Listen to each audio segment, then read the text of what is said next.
Hi, it's Haze. It's time for your April 2024 market update for Greater Vancouver.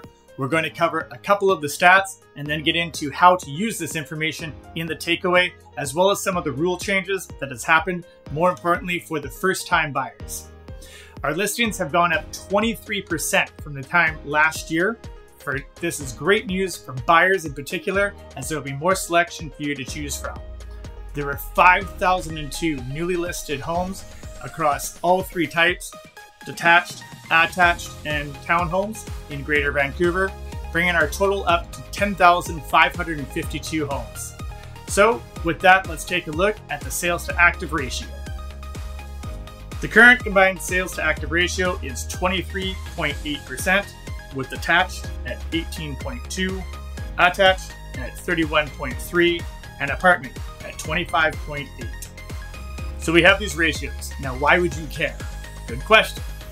Typically, if this ratio dips below 12%, that causes downward pressure on the prices as long as it's been over a sustained period. On the other side of that, of course, if it's over 20% for a longer period of time, that will cause upward prices and thus make it more of a seller's market. So it's time for the takeaway.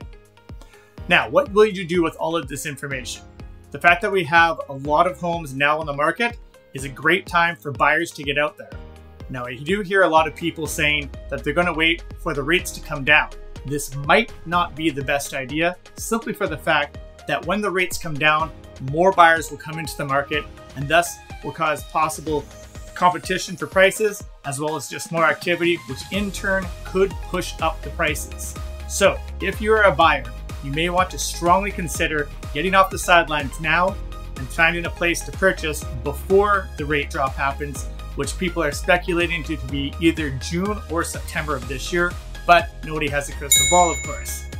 On the flip side of that, of course, if you're a seller, because there's so much inventory on the market right now, you may want to take that into consideration and make sure that you're very sharp on your pricing, or at least very honest with yourself, so that if the calls aren't coming in on your place, do think to reduce it so that you're not just sitting there. It of course will eventually sell, but you may be taking a little bit longer if you're not priced sharply.